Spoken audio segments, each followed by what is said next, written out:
திருவிருந்து நாளாக மாற்றி அழைக்க போறோம்.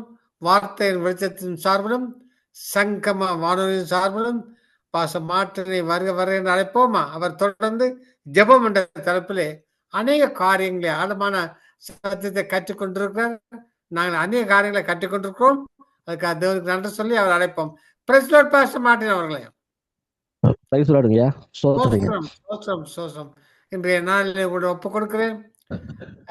ஆவியானவர் வார்த்தையின் வெளிச்சத்துக்கு எப்படிப்பட்ட வார்த்தையை உங்களுக்கு கொடுத்தாரோ அதை நாங்கள் கேட்க அவரோடும் தாகத்தோடு இருக்கிறோம். உங்களை ஒப்புக் கொடுக்கிறேன் பாஸ்டர், நீங்க வழி நடத்துங்கள். ஆமென். ஆமென். கர்த்தருடைய மகா பரிசுத்த நாமம் மகிமைப்படுவதாக. இந்த வேளையிலும் மீண்டும் இணையத்தின் வழியாய் சங்கமம் வானொலியிலே கர்த்தருடைய வார்த்தையின் வெளிச்சத்தின் மூலமாய் உங்கள் அனைவரோடு கூட பகிர்ந்து கொள்வதில் மிகுந்த பெருமகிழ்ச்சி நான் அடைகிறேன். நாம் தொடர்ந்து ஜெபத்தை குறித்து பல காரியங்களை பார்த்து கொண்டு வந்திருக்கிறோம் பாருங்க. ஜெபத்தை மைய புள்ளியாக வைத்து ஜெபத்தோடு கூட சத்தியங்களை தொடர்ந்து பார்த்து கொண்டு வந்திருக்கிறோம். கடந்த வாரங்களில் பிசாசின் தந்திரங்களை எப்படி எதிர்கொள்வது என்ற காரியத்தை கொடுத்து நாம் பார்த்து கொண்டிருக்கிறோம். விசேஷமாக எபேசியர் 6வது அதிகாரம் 11வது வசனமும் 18வது வசனமும் நான் வாசிக்கிறேன். நீங்கள் பிசாசின் தந்திரங்களோடு எய்த்து நிற்க திராணியுள்ளவராகும்படி தேவனுடைய சர்வாயுத வர்க்கத்தை எடுத்துக்கொள்ளுங்கள். 18வது வசனம், எந்த சமயத்திலும் சகல விதமான வேண்டுதலோடும் விண்ணப்பத்தோடும் ஆவினாலே ஜெபம் பண்ணி அதன் பொருட்டு மிகுந்த மன உறுதியோடும் சகல பரிசுத்தவான்களுக்காக பண்ணும் வேண்டுதலோடு விடுத்துக் கொண்டிருங்கள். இந்த இடத்துல பவுல் இப்படியா சொல்கிறார் பாருங்க. நீங்க தேவனுடைய சர்வாயுத வைத்தங்களும் எடுத்துக்கொள்ளணும். ஏன் எடுத்துக்கொள்ளலாம்? பிசாசின் தந்திரங்களை எடுத்து இருக்க முடியும். என்ன பண்ணணும்? எடுத்துக்கொள்ளணும். ஏன்னா பிசாசு நம்ம பெரிய பாவம் செய்ய வைக்க மாட்டான்.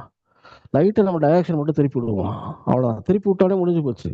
நம்ம போக வேண்டிய இடத்துக்கு போய் சேர மாட்டோம். நம்ம எங்கே போகணுமோ அதை ஆப்போசிட் டைரக்ஷன் போய் சேருவோம் பாருங்க. அதனால தேவனுடைய சர்வாயுத வர்க்கங்களை பற்றி சொல்லிட்டு இருக்கும் பொழுது கடைசியாக இப்படியா சொல்கிறாரு, நீங்க எந்த சமயத்திலும் சகலமான வேண்டுதலோடும் விண்ணப்பத்தோடு ஜெபம் பண்ணணும், ஆவியிலே ஜெபம் பண்ணணுன்றார். ஏன்? பிசாசு தந்திரங்களை எதிர்த்து நிற்கிறதுக்கு நமக்கு ஞானம் வேண்டும் பாருங்க. அது மட்டும் கிடையாது, தேவனுடைய அனுகிரகம் வேண்டும். ஜெபம் அதை பெற்றுத்தருகிறதா இருக்கிறது. அதனால நம்முடைய வாழ்க்கையில ஜெபங்கிறது ரொம்ப முக்கியமான ஒரு காரியம் பாருங்க. அதனால பலவித காரியங்கள் நம்ம எப்படி நம்மளை ஒரு பிசாசத்திரங்கள் நம்மளை எப்படி மாற்றுறது பார்த்தோம் பாருங்க. அப்ப வேதம் சொல்லும் ஆசீர்வாதம்னா என்னன்றது கடந்த வாரத்துல பார்த்தோம். பண ஆசீர்வாதம்னா என்ன, பண ஆசை எப்படி அதை வழிவர செய்வது கொடுத்து பார்த்தோம் பாருங்க. இன்றைக்கு நம்ம ஒரு முக்கியமான ஒரு காரியம், ரொம்ப ஒரு சென்சிட்டிவான ஒரு சப்ஜெக்ட் பார்க்க போறோம் பாருங்க. அதாவது லூக்கா அதிகாரத்தில் எடுத்துட்டோம்னா 20வது அதிகாரம், லூக்கால 20வது அதிகாரம் நீங்க இப்ப 25வது வசனம், லூக்கா 20:25 வாசிக்கிறோம் பாருங்க. அதற்கு இயேசு, அப்படியானால் ராயனுக்கும் தேவனுடையதை தேவனுக்கும் செலுத்துங்கள் என்றார். இயேசுவை சோதிக்கும்படி இந்த வேத பாதர்கள் பரிசேயர்களும் தந்திரம் பண்றாங்க. என்ன பண்றாங்கன்னா, நீங்க 20வது அதிகாரம் 20வது வசனத்தை வாசிச்சு பார்த்தோம்னா அவர் நீங்க உண்மை உள்ளவரு, அப்புறம் ராயனை வரி கொடுக்கலாமா வேண்டாமா அப்படின்னு கேட்கறாங்க பாருங்க. உடனே என்ன பண்றாரு, அந்த காயினை காமிங்கன்றாரு. அது ரோமருடைய காயினு. அதில் பார்த்தோன்னா ராயனுடைய சின்ன ஒரு பக்கம் இருக்கு. அதை சொல்றாரு, இது சொருபம் யாருடையதுன்னு கேட்டார். அப்போ ராயனுடையது. அப்போ ராயனுடையதை நீங்க ராயனுக்கு தான் செலுத்தணும், தேவனுடைய காரியங்களை தேவனுக்கு செலுத்தணும் அப்படின்ற மாதிரி சொல்லுவார். ராயனை அந்த வரி செலுத்தக்கூடாது அப்படின்னு சொல்லுவாருன்னு அவர் எதிர்பார்த்தாங்க. ஆனால் அவர் அப்படி சொல்லலை. ரொம்ப ஞானமா சொன்னதுனால அவங்க முன்னாடி அவங்களால பேச முடியாமல் இருந்துச்சு பாருங்க. இன்னைக்கு நான் போன தடவை கடந்த முறை நம்ம என்னுடைய செய்தியை தொடர்ந்து நீங்க கேட்பீங்கன்னா, தேவனுடைய காரியங்களை தேவனுக்கு செலுத்துங்கள் என்ற காரியத்தை நிறைய பேசியிருக்கோம் பாருங்க. நிறைய போதிச்சிருக்கோம். எப்படி தேவனுடைய காரியங்களை ஜெபம் பண்றது, வேதத்தை தியானம் பண்றது, எப்படி சபைக்கு செல்வது, நம்முடைய வாழ்க்கையில் ஜெபம் எப்படியா இருக்க வேண்டும், வேத வசனத்தை குறித்த அறிவு எப்படியா இருக்க வேண்டும் என்று பல ஒரு ஸ்பிரிச்சுவலான காரியங்களையும் பிராக்டிக்கலான சில விஷயங்களை நம்ம போதிச்சிருக்கிறோம் பாருங்க. இன்றைக்கு யாருமே சொல்லாத ஒரு சப்ஜெக்ட் என்னன்னா, ராயனுடையது எப்படி ராயனுக்கு செலுத்த வேண்டும். இது ஆண்டவர் இந்த இடத்துல ராயனுடைய செலுத்தாதேன்னு சொல்லல, ராயனுடையது ராயனுக்கு செலுத்துன்றாரு, தேவனுடைய காரியங்கள் தேவனுக்கு செலுத்துன்றாரு. ஏன்னா என்னுடைய வாழ்க்கையில பல சூழ்நிலை, பல சந்தர்ப்பங்கள்ல நான் இதை அனுபவிச்சிருக்கேன் பாருங்க. அப்ப இயேசு கிறிஸ்து வழி செலுத்தினார பார்த்தா அவரு செலுத்துறாரு. எங்க செலுத்துற பார்த்தா மத்தேயுல 17வது அதிகாரத்துல 27வது வசனம் நீங்க பார்த்தீங்கன்னா அப்படி தெரியும் பாருங்க. 1000 நாம் அவர்களுக்கு இழந்ததாபடிக்கு நீ கடலுக்கு போய் தூண்டில் போட்டு முதலாவது அகப்படுகிற மீனை பிடித்து அதன் வாயை திறந்து பால், அதில் ஒரு வெள்ளிப்படத்தை காண்பது, அதை எடுத்து எனக்காகவும் உனக்காகவும் ஒரு இடத்தில் கொடுன்றாரு. இவங்க என்ன சொல்லுறாங்கன்னா, அதே மாதிரி இவங்க இந்த வேலை பாதர் வந்துட்டு கேட்குறாங்க பாருங்க, ஏன் உங்க போதர் வந்து வரி பணம் செலுத்துறது இல்லையா? வரிங்கிறது ஒரு நாட்டுக்கு எவ்வளோ அவசியம்? ஆ? நீங்க பொதுவை பண்ணிட்டே இருக்கிறீங்களே, பொதுவை பண்ணிட்டு இருக்கிறனால வரி செலுத்தி தான் ஆகணும் அப்படின்ற போது அவர் சொல்றாரு ஒரே வார்த்தையில, நம்ம வந்து ஒரு தேவனுடைய ராஜ்யத்தின் பிள்ளைகள், ஆனாலும் நம்ம இந்த ரோம அந்த நாட்டுக்கு கீழே இருக்கிறோம், அதனால நம்ம கண்டிப்பா வரி செலுத்தணும் அப்படின்னு சொல்லிட்டு அவர் ஒரு வேலையை செய்யும்படி பேதுருக்கு சொல்றாரு. என்ன வேலை அப்படின்னா, நீங்க போங்க கடல்ல போய் என்ன பண்றேன்னா ஒரு தூண்டில் போடுங்க. தூண்டில் போட்டு முதலாவது அகப்படுற மீனை வந்து பிரிச்சு பாருங்க, அதுக்குள்ள ஒரு வெள்ளி பணத்தை பார்ப்பா அப்படின்றாரு. அப்போ பேதுருக்கு வந்து ஒரு வேலையை கொடுக்குறார். அந்த வேலை நிமித்தம் அவருக்கு ஒரு ஒரு ஒரு பலன் கிடைக்கிறது பாருங்க. முதலாவது வாயத்தை வந்து பார்க்கும்போது வெள்ளி பணம் கிடைக்கிறது. அதை வந்து எனக்காகவும் உனக்காகவும் வந்து நம்ம 2 பேத்துக்காகவே வந்து என்ன பண்றாரு? வரிப்பணம் செலுத்து அப்படின்றாரு. அப்ப ராயனுடைய காரியத்தை இவர் ராயனுக்கு வந்து செலுத்துகிறார். அ அந்த இடத்துல ஒரு அற்புத விதமாக செலுத்துகிறார் பாருங்க. ஆனா அற்புதங்கிறது தானா வரல.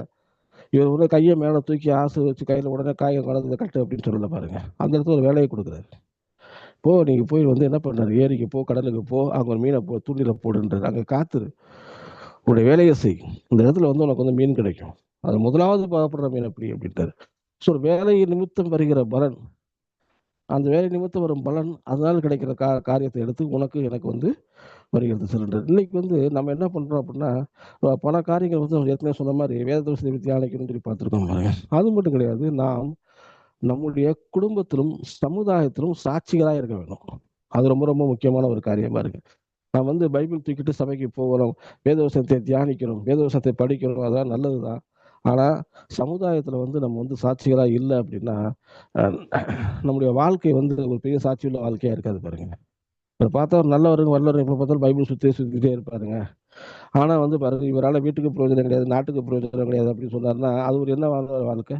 அப்ப நாம் வந்து ஆவியிலே அனலா இருக்கணும், அது ரைட், ஓகே தான். அதே சமயத்துல நம்ம குடும்பத்துக்கும் நம்முடைய போகிற சபைக்கும் ஆசீர்வாதமாக இருக்க வேண்டும் பாருங்க. அதுதான் ரொம்ப காரியம் பாருங்க. அப்ப நாம் வேலையை செய்யணும் பாருங்க. நம்ம வேலையை செய்யும் பொழுதுதான் நம்முடைய வாழ்க்கையில நம்ம வந்து இருக்கக்கூடாது. நம்ம கிறிஸ்தவர்கள் வந்து ஒரு சோம்பேறித்தனம் உள்ளவர்களாக இருக்கக்கூடாது.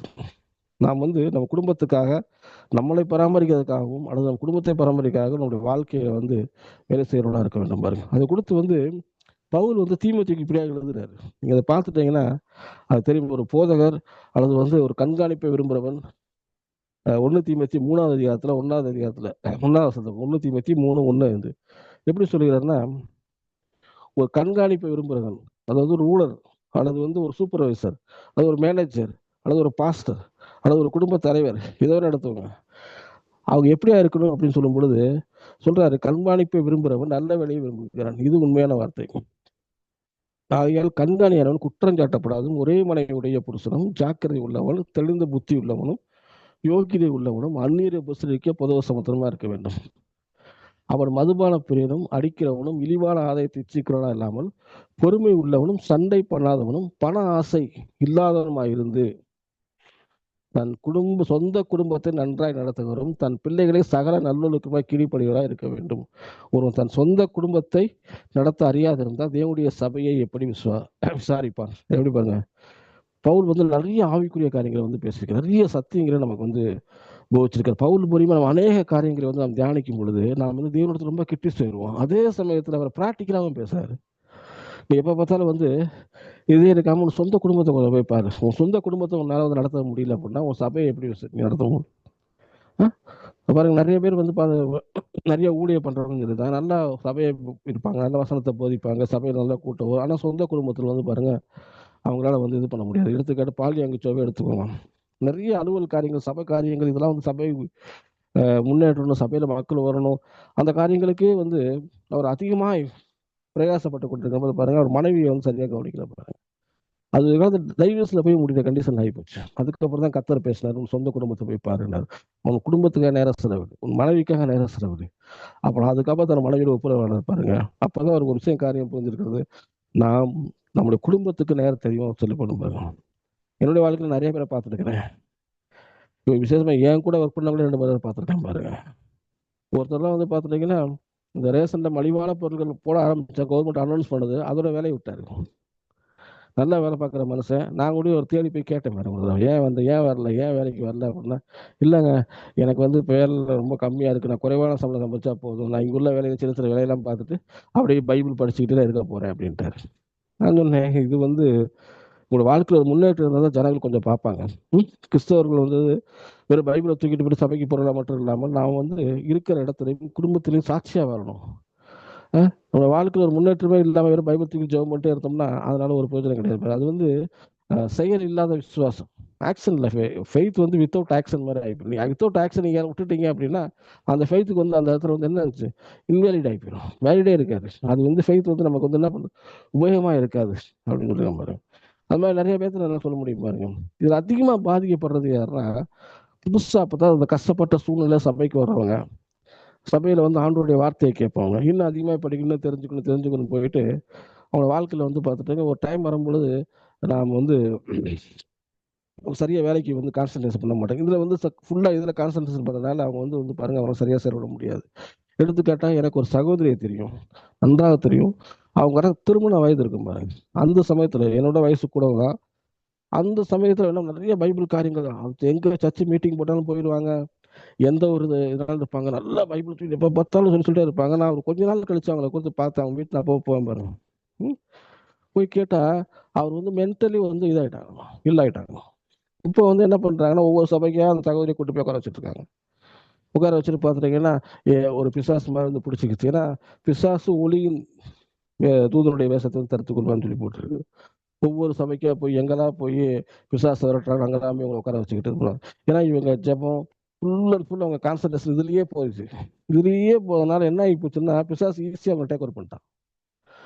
அவங்களுக்கு வந்து ஒரு ஆவிக்குரிய அந்த ஒரு வெளிச்சம் இல்லாம, அந்த ஆவிக்குரிய ஒரு அறிவு இல்லாம அவர்கள் வந்து பார்த்தீங்கன்னா பிளைண்டா எதை சொன்னாலும் வேதத்தை எடுத்துக்கணும் போய் அப்படின்ற போது என்ன ஆகி போச்சு, இந்த ப்ளூ வேல் கேம் மாதிரி. ப்ளூ வேல் ஒரு கேம் தச்சு ரொம்ப பிரபலமாக இருந்துச்சு பாருங்க, சின்ன குழந்தையில போட்டு ஆட்டி படைச்சது.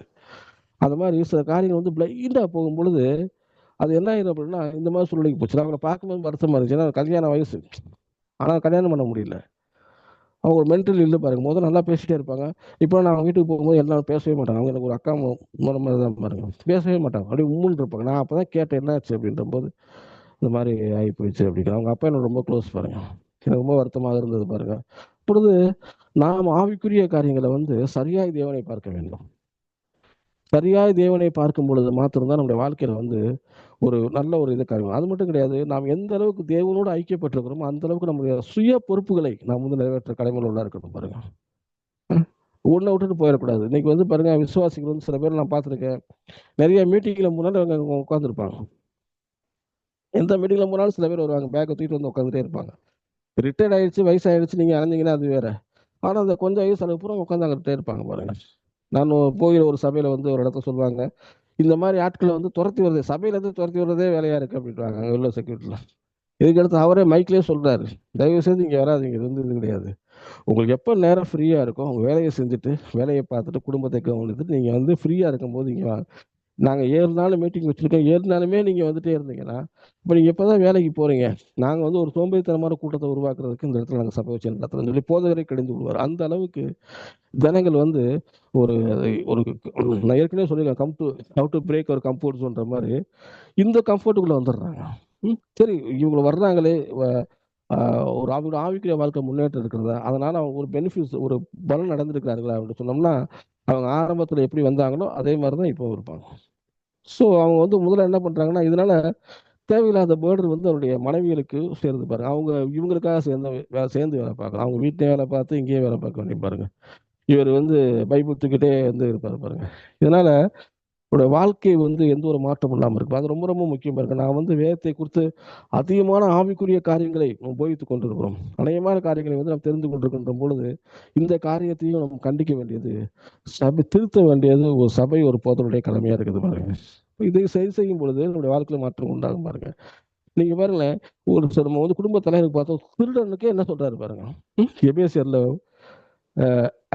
4வது அதிகாரம் 28வது வசனத்துல நீங்க பாத்தீங்கன்னா, ஒரு திருடன் மனம் திரும்பினா எப்படியா இருக்குன்னு சொன்னாருன்னா 28வது வசனம், எபேசியர் 4:28 சொல்ற, திருடவன் இனி திருடாமல் குறைச்சலவனுக்கு கொடுக்கத்தக்கதாக தனக்கு உண்டாயிருக்கும்படி தன் கையினாலே நலமான வேலை செய்து பிரயாசப்பட கடவுள்ன்றார். எப்படின்னு பாருங்க. ஒரு திருடன் இது வரைக்கும் திருடிட்டு இருந்த, இப்ப மனம் திரும்பிட்ட, இப்ப நீ வந்து திருட தேவையில்லை.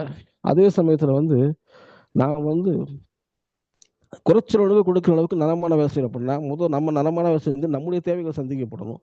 நம்முடைய தேவைகள் சந்திக்கப்பட்டு மற்றவர்களுக்கு கொடுக்கிறவர்களாய் மாற வேண்டும். அதற்காக வந்து நம்ம என்ன பண்ணணும்? பிரயாசப்படணுன்றாரு. எப்படின்னு பாரு. ம்? குடும்ப தலைவருக்கு சொல்றாரு, கண்காணியருக்கு சொல்றாரு, ஒரு பாஸ்டருக்கு சொல்றாரு, சூப்பர்வைசருக்கு சொல்றாரு. அது மட்டும் திருடர்களுக்கே வந்து சொல்றாரு பாருங்க. நம்முடைய வாழ்க்கை ரட்சிப்பு வந்து நாம் ஆவிக்குள்ளாய் மாற்றுகிறது எந்த அளவுக்கு உண்மை, இன்னும் அதிகமாக பொறுப்புள்ளவர்களாய் மாற்றணும் பாருங்க. நம்ம வந்து சபையில மட்டும் நல்ல பேர் எடுத்துட்டு என் குடும்பத்திலையும் சமுதாயத்திலையும் நல்ல பேர் இல்லை, நல்ல சாட்சி இல்லை அப்படின்னா அது நமக்கு எந்த வகையிலுமே பிரயோஜனப்படாது. நம்மளை பார்த்து மற்றவர்கள் மனம் திரும்ப மாட்டாங்க பாருங்க. நாம் எந்த அளவுக்கு வேலையில உண்மையா இருக்கணும் அந்த அளவுக்கு. நான் வந்து பாருங்க, நான் என்னுடைய 17வது வயதுல வந்து நான் வேலையை ஆரம்பிச்சேன் பாருங்க. அதுக்கு முன்னாடி 15வது வயதுலேயே நான் பள்ளி பருவ காலத்திலேயே வந்து நான் வந்து பார்ட் டைம் வேலைக்கு போனேன். அன்னையிலேருந்து இந்நாள் வரைக்கும் நான் மேக்ஸிமம் லீவே எடுக்க மாட்டேன் பாருங்க. சரியான நேரத்துக்கு போயிடுவேன். அதுக்கான பைபிள் தூக்கி நான் ஃபுல் நைட் ப்ரேயர் போயிடுவேன். எல்லா எனக்கு எப்பெல்லாம் நேரம் கிடைக்குது அப்படிலாம் ஜெபத்துக்கு போய் அதே சமயத்தில் வேலை விஷயத்துல கிடையாது. எத்தனையோ கம்பெனிஸ், எத்தனையோ சின்ன கம்பெனிலேருந்து பெரிய பெரிய யூனிவர்சிட்டி ஸ்டாஃப்ல நான் ஒர்க் பண்ணியிருக்கேன் பாருங்க. ஒரு இடத்துல கூட எனக்கு வந்து இவர் சரியா வேலை பார்க்க மாட்டாருங்க, இவர் வந்து லேட்டா வருவாருங்க அப்படின்னு சொன்னதே கிடையாது. என்னுடைய வேலையை முடிச்சுதான் பார்ப்பேன் நான். ஒரு பெரிய யூனிவர்சிட்டியில் ஒர்க் பண்ண பாருங்க. அந்த யூனிவர்சிட்டியில் கிட்டத்தட்ட 1000 பேத்துக்குமே வேலை பார்க்குறேன். அதுலேயே வந்து பெஸ்ட் எம்ப்ளாயின்ற ஒரு ஒரு ஒரு இது வாங்கினேன் பாருங்க. ஏன் அப்படின்னா நம்ம வந்து அங்கே சாட்சியா இருக்கிறோம். நம்மளை சுற்றில ஜனங்கள் நம்மளை பார்க்குறாங்க. நம்ம போய் உட்காந்துட்டு காலைல போய் உட்காந்துட்டு நம்ம போய் ஜெபம் பண்ணிட்டு போறோம்னா, வேலை செய்யற இடத்துல உட்காந்துட்டு அங்கே போய் பைபிளை திறந்துட்டு பைபிள் உட்காந்து வாசிட்டே இருந்தோம்னா நம்ம அந்த வேலையில உண்மையா இல்லைன்னு அர்த்தம். நம்ம வந்து வேதத்தை வாசிக்கணும், வேதத்துக்கு மதிப்பு கொடுக்கணும். வேதத்தை வந்து அதிகாலை இருந்துச்சு தியானம் பண்ணி ஜெபம் பண்ணிட்டு தேவனுக்கு கொடுக்குற காரியம் இதுதான். தேவனுக்கு கொடுக்குறது தேவனுக்கு முதலாவது செலுத்திட்டு அப்புறம் ராயனுக்கு கொடுக்குற காரியம் இந்த மாம்சரிகமான வேலை, உலகப்புறமான வேலை, இது எல்லாத்தையுமே வந்து குடும்பம் இதெல்லாம் வந்து நம்மளுக்கு செலுத்துறதா இருக்கணும் பாருங்க. இது ரொம்ப ரொம்ப நம்ம வாழ்க்கையில் முக்கியம் பாருங்க. நம்ம நல்லா ஆவிக்குள்ளா இருந்து உங்க ஆவியை நல்லா டெவலப் பண்ணி வச்சுட்டு கடைசியில வந்து பார்த்துட்டீங்கன்னா நம்ம வந்து இதை விட்டுட்டோம் அப்படின்னா நம்முடைய வாழ்க்கையில வந்து ஒரு பிரயோஜனமே இருக்காது பாருங்க. நீங்க எடுத்துக்காட்ட ஒரு சம்பவத்தை நான் சொல்றேன் பாருங்க. லேகியம் லேகியன் இயேசு சம்பந்தப்பட்ட ஒரு கதை உங்களுக்கு நல்லா தெரியும். லேகியன் கதை எல்லாத்துக்குமே தெரியும். ஒரு பிசாசு பிடித்தவன், கல்லறையிலே குடியிருந்தவன், சங்கல்னாலும் கட்டி வச்சா கூட அதை வந்து என்ன பண்றது, பிரேக் பண்ணிடுவாரு. அவர் வந்து பாருங்க கனேசடிய நாட்டுல வந்து பேசுறது பாருங்க. அவரே வந்து அந்த மனுஷனே வந்து நேரம் வந்து இயேசு உள்ள ஊருக்குள்ள உள்ள என்ட்ரு ஆகும் போது அவர் என்ட்ரு ஆயிடுறாரு. ஏன்னா இவர் வந்து மலைகளிலும் கல்ற பிரேதம் குகையில வச்சிருப்பாங்க பாரு. இயேசு கிறிஸ்து குகையில வச்ச மாதிரி குகையில அங்கதான் இருப்பாரு. அவருக்கு வந்து எந்த ஒரு பயம் கிடையாது. ஏன்னா உள்ள அசுத்தாவி இருக்கு. எத்தனை ஆவி இருக்குன்னா லேகியோன்றது 6000, கிட்டத்தட்ட 6000 அசுத்தாவிகள் வச்சு பாரு. அவர் வந்து நிற்கிறாரு. உடனே இயேசு கிறிஸ்து என்ன பண்றாரு, அவர் அதட்டி அவரை விட்டு போக முடியும். இயேசு வந்து கட்டளிடுறாரு. லூக்கா வந்து 8வது அதிகாரம் 26, 33 சம்பவம் வருது பாருங்க. அதுல பாத்துட்டீங்கன்னா அவர் வந்து இந்த பிசாசுகள் அவர்கிட்ட வேண்டிக் கொள்ளுது. என்ன வேண்டிக் கொள்ளுதுன்னா, என்னை வந்து நீங்க வேதனைப்படுத்தாதீங்க, இந்த மலையில அந்த பன்றி குட்டிகளுக்குள்ளே அனுப்புகின்றாரு. அவர் மலையில வேண்டிக் கொண்டு பாருங்க. இவன் விரட்டி விட நேரம் பண்டுக்குட்டில போய் கீழே போய் அது மலையில இருந்து கடல்ல விழுந்து இறந்து போயிருது பாருங்க. இதை பார்த்த ஜனங்களுக்கு இயேசு மேல ஒரு பயம், இது பெரிய மந்திரவாதி அப்ப வந்துட்டார், இந்த மாதிரி ஒரு பயம் வந்துருச்சு பாருங்க. அதனால தங்கள் ஊருக்குள்ளே ஒரு அலோவ் பண்ணல பாருங்க. ஆனா இந்த லேகியன் வந்து ஒரு வார்த்தை சொல்றாரு, நீங்க பாத்தீங்கன்னா தெரியும். இந்த சொல்றாரு பாருங்க, என்ன சொல்றாருன்னா 38வது வசனம் நான் வாசிக்கிறேன். 38 எதுலன்னா மத்தேயு லூக்கா 8வது அதிகாரம் 38வது வசனம். அவர் பேர் சொல்லுகிறாரு, பிசாசு நீங்கிற மனுஷன் லேகியன் அவரோடு கூட இருக்கும்படி உத்தரவு கேட்டார். நான் சொல்றேன், ஆண்டவர்கிட்ட பிசாசு போயிடுச்சு, புத்தி தெளிஞ்சிருச்சு. இப்ப அவங்க நல்ல ஒரு ஆடை உடுத்தி இயேசுவின் பாதத்தில் உட்காந்துருக்கு. அவர்கிட்ட சொல்றேன், ஆண்டவரே என்னை மனுஷர்கள் வந்து என்னால் வந்து செயினில் கட்டி வச்சாங்க, என்னை கட்டி வைக்க முடியல. என் ஊருக்கு புறம்பாதான் இருந்தேன், கல்லறையில் கூடி இருந்தேன், இப்போ நான் விடுதலை ஆக்கிட்டு நீங்க வந்து நான் உங்களோட கூட நான் வர்றேன், உங்களோட கூட வந்து உங்களோட கூட ஊழியத்தையும் செஞ்சுட்டு உங்க கூடயே இருந்துக்கிறேன் நான். ஏன்னா மனுஷர்களை ஏற்றுக்கொள்ள மாட்டார்கள். என்னை பிசாசு பிடித்தவரை தான் பார்க்குறாங்க. என்னை பிசாசு போனதை கொடுத்து அவளுக்கு வந்து ஒரு இது கிடையாது, நான் வந்து புறக்கணிக்கப்பட்டவராக பார்க்குறாங்க அப்படின்ற மாதிரி நான் உங்களோட கூட வந்துடுறேன் ஆண்டவரே அப்படின்றாரு. எனக்கு உத்தரவு கொடுங்க அப்படின்றாரு. 39வது வசனப்படியா சொல்லுகிறது, இயேசு அவனை நோக்கி, நீ வீட்டுக்கு திரும்பி போய் தேவன் உனக்கு செய்தவர் எல்லாம் அறிவி என்று சொல்லி அவனை அனுப்பிவிட்டார். அந்தபடி அவன் போய் இயேசு தனக்கு செய்தவர் எல்லாம் பட்டணத்தில் எங்க பிரசித்தப்படுத்தினான். எனக்கு ஒரு ஊழியம் இருக்கு பாருங்க. ஊழியம் எங்கன்னா இயேசுவோட கூட இல்லை. நீ சொந்த ஊருக்கு போ, உன்னோட கடமையை செய், உனக்கு என்ன நடந்ததுன்றது சொல்லு. அதனால வந்து நீ என்னோட கூட ஊழியத்துக்கு வரதை விட உன்னுடைய போய் உன் குடும்பத்தை பார்த்து உன் குடும்பத்துக்கு செய்ய வேண்டிய கடமைகளை செஞ்சு நீ தேவன் உன்னை எப்படி விடுதலையாகிட்ட அநேகர் சொல்லும் பொழுது அநேகர் வந்து உன் மூலியமா ஆண்டவர்கிட்ட வருவாங்க, இயேசுட்ட வருவாங்க. இயேசு எனக்கு தேவை, இப்பேற்பட்ட மனிதனே கர்த்தரை விடுதலையாக்குனா எனக்கு தேவைன்னு சொல்லி சொல்லுவான்னு சொல்லி அவர் திரும்பி அவர் வீட்டுக்கே அனுப்பிச்சிட்டார்.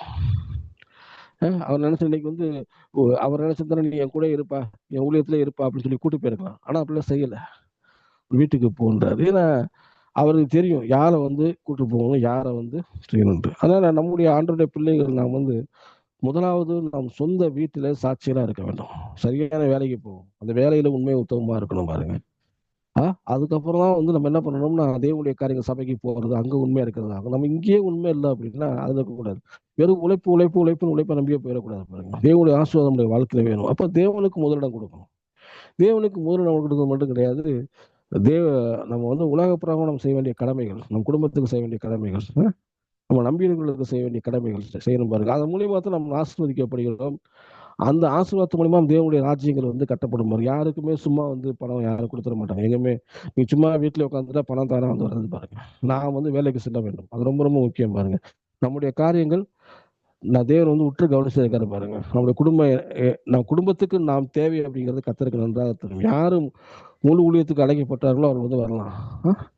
ஆனா நம்ம வந்து என்ன பண்றோம், கொஞ்சம் தெரிஞ்சுக்கிட்டு கொஞ்சம் எது தெரிஞ்சவொன்னே அங்கேயே உட்காந்துட்டே இருந்தோம்னா நல்லா இருக்காது பாருங்க. என் கூட ஒருத்தர் வந்து வேலை பார்த்தாரு, என் கூட ஒருத்தர் வேலை பார்த்தாரு. நான் வேதமே கல்லூரியில் படிக்கும் பொழுது அது ஈவினிங் ஆராதனை நடக்கும் பாருங்க. அந்த ஆராதனையில் உட்காந்து என்னை பார்த்தா ஒரு ஆச்சரியமா இருந்துச்சு அவருக்கு. நான் வேதகாலம் படிக்கும் பொழுது நான் காலையிலே வேலைக்கு போயிட்டு சீக்கிரம் நான் ஒரு 6 மணிக்கெல்லாம் நான் அந்த வேலையை முடிச்சு நாங்கள் போயிடுவோம் பாருங்க. அந்த சமயத்தில் வந்து பார்த்துட்டிங்கன்னா அவர் அங்கே உட்காந்துருக்காரு சபையில் வந்து ஆராதனை முடிச்சு சொல்கிறாரு.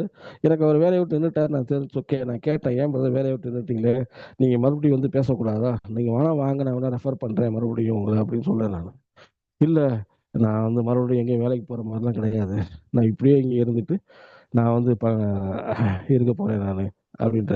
எனக்கு ரொம்ப கஷ்டமாக இருந்துச்சு பாருங்க. நான் மறுபடியும் சொல்கிறேன், நீங்கள் வாங்க நான் உங்களுக்கு ரெஃபர் பண்ணுறேன், நான் மறுபடியும் நீங்கள் ஜாயின் பண்ணுங்க அப்படின்னாலும் அவர் வந்து கேட்கல. ஆனால் நான் இத்தனைக்கும் வந்து பாருங்க, நான் வேலை பார்க்குற என்னுடைய இடத்துக்கும் பைபிள் காலேஜுக்கும் எனக்கு வந்து குறைஞ்சது வந்து ஒரு 7-8 கிலோமீட்டர் இருக்கும் பாருங்க. ஏன்னா அந்த சரியாக நான் முடிச்சுட்டு நான் வேகத்தில் என்னுடைய வாகனத்தை எடுத்து நான் வந்து போய் சேருவேன் பாருங்க. ஆனால் ஏன் உண்மையாக சொல்கிறேன்னா, நான் வந்து வேலை செய்கிற இடத்துக்கு உண்மையாக இருக்க வேண்டும். கர்த்தர் அதை கவனிக்கிறார். அது எனக்கு கொடுக்கப்பட்ட ஒரு பொறுப்பு. கர்த்தர் எனக்கு எப்போ இந்த வேலையை விட சொல்கிறாரோ அப்போ வேலையை விடணும். அப்போ தான் முழு ஊழியத்துக்கு வந்து வர முடியும் பாருங்க. நான் வந்து என்ன பண்ணுறது, கர்த்தரை விட சொல்லாமலே போய் நம்ம வந்து இப்படியே இருந்துட்டோம்னா இது காரணம் வந்து என்ன பார்த்தீங்கன்னா, சில நேரம் இந்த சோப் சால்வேஷன் சொல்லுவோம் நம்ம. அது நல்லது தான், அது புறஜாதிகளுக்கு ஓகே தான்.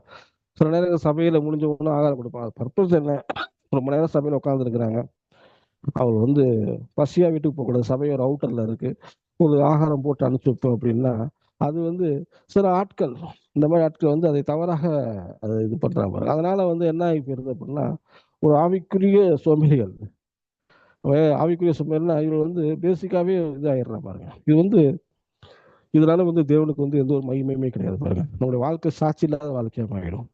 நாம் எந்த அளவுக்கு ஆண்டவருக்கு உண்மையா இருக்கிறோமோ, வேதத்தை தியானிக்கிறோமோ, கர்த்தருடைய வேத காரியங்களை எந்த அளவுக்கு நம்ம இருக்கணுமோ, அதே போல் வந்து நாம் வந்து என்ன பண்ணுவோம், நம்முடைய வாழ்க்கையில சமுதாயத்துல உண்மையில் உள்ள இருக்க வேண்டும். அதுக்கு வந்து ரொம்ப ரொம்ப முக்கியம் பாருங்க.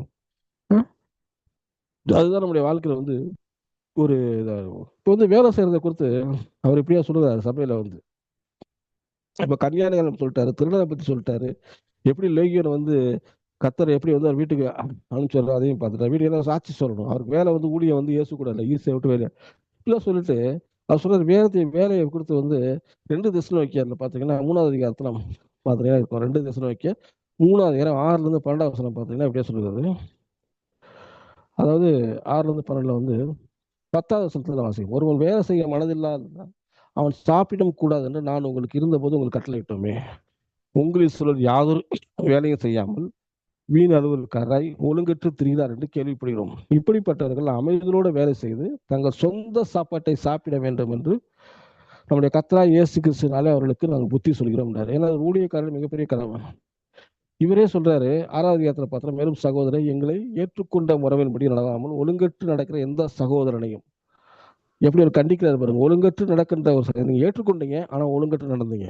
உங்க வாழ்க்கையில வந்து ஒழுக்கங்கிறது இல்லை. நீங்கள் விட்டு விலக வேண்டும் என்றும் நீங்கள் அவருடைய கர்த்தராகிய இயேசு கிறிஸ்துவின் நாமத்தினாலே உங்களுக்கு கட்டளையிடுகிறேன். இன்னவிதமாக எங்களை பின்பற்ற வேண்டும் என்றும் நீங்கள் அறிந்திருக்கிறீர்களே, நான் உங்களுக்கு ஒழுங்கற்ற நலமாமலும். அவர் சொல்றாரு, ஒருவனிடத்தில் இலவசமாய் சாப்பிடாமலும் உங்களில் ஒருவனுக்கும் பாரமா இராதபடிக்கும் இரவும் பகலும் பிரயாசத்தோடும் வருஷத்தோடும் வேலை செய்து சாப்பிட்டோம் என்றாரு. பவுல் வந்து தெசலோனிக்க சபை எழுதாரு. நாங்கள் சில நேரங்களில் ஊழியர் செய்யும் பொழுது அவர் கூட வேலை செய்வார்னு சொன்னாங்க. அந்த மாதிரி வேலைகளை செய்து நாங்கள் வந்து சாப்பிட்டோம். உங்களுக்கு எந்த ஒரு பிரச்சனையும் கொடுக்கல, யார்கிட்ட இலவசமாக போய் சாப்பிடல, யாருக்கு வந்து என்ன பண்றது, இரவும் பகலும் வருத்தத்தோடு நாங்கள் வேலை செய்து சாப்பிட்டோம். உங்கள் மேல் பாரத்தை வைப்பதற்கான அதிகாரம் எங்களுக்கு இல்லை என்பதனாலே அப்படி செய்யாமல் நீங்கள் எங்களை பின்பற்றும்படி நான் உங்களுக்கு மாதிரியா இருக்கும்போது சொல்றாரு பவுல் வந்து ரொம்ப ஆவிக்குரிய காரியத்தை பேசுறது மட்டும் கிடையாது. எப்படி வந்து நாம் மற்றவர்களுக்கு பாரமா இருக்கக்கூடாது, நம்மளோட பர்டனை வந்து மற்றவங்க வந்து நினைக்கவே கூடாது. அதனால நம்முடைய வாழ்க்கையில வந்து வேலைங்கிறது ரொம்ப ரொம்ப முக்கியம். ஏன்னா வேலைங்கிறது வந்து நம்முடைய முழு திறமையும் முழு ஆற்றலையும் நம்ம அந்த இடத்துல வெளிப்படுத்துறோம். மனிதனுடைய முழு திறமை வந்து அந்த இடத்துல தான் வெளிப்படுது பாருங்க. அது சொல்றாரு, நீ வேலை பார்க்கணும், நீ வேலை பார்த்தா சாப்பிடணும். அதுதான் ரொம்ப ரொம்ப வேலை சாப்பிடணும், சாப்பிடவே கூடாது பாருங்க. ஆவிக்கு ஒரு ஒரு ஒரு சோம்பேறித்தனோட வாழ்க்கை வந்து நம்மளோட வாழ்க்கையில் இருக்கக்கூடாது. ஒழுங்கற்று திருவிழா இருக்கக்கூடாது. அதுதான் ரொம்ப ரொம்ப முக்கியம் பாருங்க. இப்படியா நம்ம பார்க்கும் பொழுது நம்முடைய வாழ்க்கையில எந்த அளவுக்கு தேவனுடைய காரியத்தை தேவனுடைய காரியங்கள் செலுத்துறோமோ அதே மாதிரி நம்முடைய கடமைகள், நம் சொந்த கடமைகள், அதுதான் நம்முடைய வாழ்க்கை மிகப்பெரிய ஒரு சாட்சியை உண்டு பண்ணுகிறதா இருக்க பிறகு. ஏன்னா நம்முடைய பர்சனல் வாழ்க்கையில தான் தேவ வசனத்தை அப்ளை பண்ணும் பொழுது நம்முடைய பர்சனல் வாழ்க்கையை தான் பார்ப்பாங்க. நம்ம பைபிள்ல என்ன சத்தியம் படிச்சிருக்கோம், பைபிளை தூக்கிட்டு இருக்கோம், அதுல என்ன போட்டிருக்குங்கிறது நமக்கு தான் தெரியும். ஆனா புறஜாதிகள் நம்மளை பார்க்கும் பொழுது நாம் எப்படி வாழ்கிறோம் என்பதுதான் பார்ப்போம். குடும்பத்துல எப்படி வாழ்றோம், வெளியில எப்படி வாழ்றோம், முன்னாடி எப்படியா இருந்தோம், இன்னைக்கு எப்படி இருக்கிறோம், இது எல்லாத்தையுமே அவங்க வந்து ஜனங்கள் பார்க்குறாங்க. அவங்களுக்கு வந்து அதுக்கப்புறம் தான் வேதத்தை ரசிக்கப்படுறாங்க, வேதத்தை திறந்து வந்து வர பாருங்க. அதனால நம்முடைய வாழ்க்கையில நம்ம வாய் வந்து அவங்க சுவிசேஷம் சொல்வதை காட்டிலும் நம்முடைய வாழ்க்கை வந்து சாட்சியா இருக்கும் பொழுது அநேகர் வந்து இயேசுவை ஏற்றுக்கொள்வார் பாருங்க. இந்த வாழ்க்கையில வந்து தேவன் வந்து ரொம்ப ரொம்ப முக்கியம். அதே சமயத்துல கர்த்தர் நமக்கு எதற்காக குடும்பத்துல வச்சிருக்காரு, எதற்காக நம்முடைய வேலையில வச்சிருக்கிறாரு, அதுக்கு வந்து உண்மையா இருக்க வேண்டும் பாருங்க. நம்மளோட வாழ்க்கையில சாட்சிங்கிறது ரொம்ப ரொம்ப முக்கியமான ஒரு காரியம் பாருங்க. ஏன்னா அப்போஸ்தலருடைய நடபடிகள் 1 8 வசனம் இப்படியா எழுதப்பட்டிருக்கிறது, பரிசுத்த ஆவி உங்களிடத்தில் வரும்பொழுது நீங்கள் பலன் அடைந்து 1 எருசலேமிலும் 2 யூதேயா முழுவதிலும் 3 சமாரியாவிலும் பூமியின் கடைசி பரியந்தம் எனக்கு சாட்சிகராக இருப்பீர்கள். எதற்கு சாட்சிகராக இருப்பார்கள்? இயேசு கிறிஸ்து இந்த பூமிக்கு வந்தார், மரித்தார், உயிர்த்தெழுந்தார், இயேசுவே தேவன், அவர் தான் மேசியா என்பதற்கு சாட்சி தான். அதே சமயத்துல பர்சனல் வாழ்க்கையிலையும் நம்ம சாட்சியா இருக்கும். எருசலேம்ல தான் அவங்க இருக்கிறாங்க, அதனால எருசலேம்ல சாட்சியா இருங்க. பக்கத்துல யூதியா நாடு இருக்கு, யூதியா தேசம் இருக்கிறது, சமாரியா தேசம் இருக்கிறது. இங்க மட்டும் சாட்சியா இருக்கக்கூடாது, எல்லா இடங்களிலும் வந்து பூமியினுடைய கடைசி பரியத்தை வந்து நம்ம என்ன பண்ணணும், அவங்க வாழ்க்கையில சாட்சியுள்ள ஒரு வாழ்க்கை இருக்கணும். சாட்சி சொல்றது ஈஸி பாருங்க. சாட்சி சொல்லணும்னா சபையோட ஒரு பேரும் சொல்லுவாங்க. ஆனா சாட்சிகளாய் வாழ்றாங்க, இவரை குறித்து மற்றவர்கள் சாட்சி கொடுக்குற வாழ்க்கை வாழ்றது வந்து அது ரொம்ப கஷ்டம் பாருங்க. நான் சொல்றேன், வேதத்தை தூக்கி அதை படித்து அதை தியானம் பண்றது வந்து ஒரு பெரிய விஷயமே கிடையாது. இன்னும் அதிகமா தேவனை வந்து தேடலாம், சரியான முறையில தேவனை பார்த்தது பண்ணார். அதே சமயத்துல வந்து நாம் வந்து மற்றவர்களுக்கு சாட்சியா இருக்கும் பொழுது மாத்திரம் தேவனை நம்முடைய வாழ்க்கை கனப்படுத்துகிறதா இருக்குது. நம்முடைய வாழ்க்கையிலே நம்முடைய விசுவாசம், ஆவிக்குரிய காரியங்கள் இவையெல்லாம் நம்முடைய வாழ்க்கையில செயல்படணும்னா அதற்கேற்ற செயல்பாடு ரொம்ப முக்கியம். ஃபெய்த் இன் ஆக்ஷன் வந்து ரொம்ப ரொம்ப முக்கியம். அதற்கு வந்து நாம் வீட்டிலே உண்மையோட இருக்கும், வீட்டிலே சாட்சியுள்ளா இருக்க வேண்டும், ஒரு குடும்பத்திலே சாட்சியுள்ளா இருக்க வேண்டும், சபையிலே சாட்சியுள்ளா இருக்க வேண்டும், சமுதாயத்துல சாட்சியுள்ளா இருக்க வேண்டும், நான் வேலை செய்யற இடத்துல நம்ம சாட்சியுள்ளா இருக்கணும் பாருங்க. சாட்சியுள்ளா இருக்கிற மாத்திரம்தான் வந்து நாம் அநேகரை கவர்ந்து இழுப்பா இருப்பது. லேகியர் மாதிரி ஏற்றணும். வாழ்க்கையில என்ன நடந்திருக்குங்கிறது ஊர்ல போய் சொல்லும் பொழுதுதான் தேவனுடைய நாமத்தை பிரஸ்தாபப்படுத்த முடியும், தேவனுடைய நாமம் வந்து மையப்பட முடியும். இப்போ நம்முடைய வாழ்க்கையில சாட்சியா இருக்க வேண்டும். நாம் எப்படி வந்து தேவனுடைய காரியங்கள் தேவனுக்கு செலுத்துறோமோ அதே மாதிரி இந்த மாம்சரியமான காரியங்கள், இது கவர்மெண்ட்டுக்கு செலுத்த வேண்டிய காரியங்கள், வேலைக்கு குடும்பத்துக்கு செலுத்த வேண்டிய காரியங்கள், இது எல்லாவற்றையும் வந்து சரியாக முறையில் செலுத்துறதா இருக்க வேண்டும். ஒரு விசுவாசினா இப்படிதான் இருக்கணும். ஒரு விசுவாசி வந்து வெறும் பைபிள் தூக்கிட்டு போற விசுவாசியா மட்டும் இல்லாமல் குடும்பத்துல மற்றவர்கள் சாட்சியா இருக்கணும் பாருங்க. சாட்சியா இருக்கும் எல்லா இடத்துலையும். நம்புறன்ற பேர் வரணும், உண்மை உள்ளவன்ற மனுஷன்ற பேர் வரணும், உண்மை உத்தமமான ஊழியக்காரன்ற பேர் வரணும் பாருங்க. அதை எடுத்தா தான் நம்முடைய வாழ்க்கையில மிகப்பெரிய ஒரு சக்சஸ் பாருங்க. நம்ம வந்து ப்ராக்டிக்கலாகவும் சக்சஸ் பண்ண முடியும், ஸ்பிரிச்சுவலாகவும் சக்சஸ் முடியும். அப்போ 2 காரியங்கள் நம்முடைய வாழ்க்கையில ரொம்ப முக்கியம். நான் வந்து ப்ராக்டிக்கலாகவும் சக்சஸ் ஆகணும், அதே சமயத்துல ஆவிக்குரிய சபை. அதனாலதான் வந்து ஒரு முழு பலத்தோடு, முழு ஆத்மாவோடுன்னு சொன்னாரு, முழு அன்போடுன்னாரு, எல்லாம் சொல்லிட்டு கடைசியில முழு பலத்தோடுன்னாரு. இப்ப முழு பலம்னா என்ன? முழு பலம்னா என்ன? வயசானவத்துல பலமே இல்லை, அப்ப அதை சொல்றாரு முழு பலத்தோடு. முழு பலம்னா இந்த மாம்சரியமான காரியங்கள், உலகபுறமான காரியங்கள், இதோட என்ன பண்றாங்க, தேவனை வந்து மையப்படுத்தணும். அதை சரியாய் செய்யும் பொழுது தேவனுடைய நாமம் மையப்படுகிறது. அதனால நம்மளோட வாழ்க்கையில சாட்சி ரொம்ப முக்கியம். நாம் இருக்கிற ஏரியா, நம்ம குடும்பம், நம்முடைய இரு ஏரியா, நம்முடைய இந்த பட்டணம், நம்ம வேலை செய்யற இடம், சபை, நம்ம சமுதாயம் எல்லாவற்றும் சாட்சியெல்லாம் இருக்க வேண்டும். கர்த்தருடைய நாமம் மையப்படுவதாக. ஆமென். அன்பின் பரலோக பிதாவே, நன்றியோடு துதிக்கிறோம் ஆண்டவரே. கிருபையின் தேவனை சோத்தரிக்கிற மையப்படுத்தும் ஆண்டவரே. கர்த்தாவே, நாங்கள் கொடுக்கப்பட்ட குடும்பத்திலும் வேலையிலும் உண்மையா இருக்க உதவி செய்கிறார். சொந்த ஜனத்தை கர்த்தாவே நாங்கள் விசாரிக்கிறார் ஆண்டவரே. இந்த குடும்பத்தை விசாரிக்கலாம் மாத்திரமல்ல, சபையை விசாரிக்கலாம் எங்களை வைத்திருக்கிறீர் ஆண்டவரே. எங்களோட வாழ்க்கையில ஒரு மிகப்பெரிய சாட்சியை நீ கொடுத்திருக்கிறீர். சாட்சியுள்ள வாழ்க்கை வாழ எங்களுக்கு கொடுத்திருக்கிறேன் ஆண்டவரே.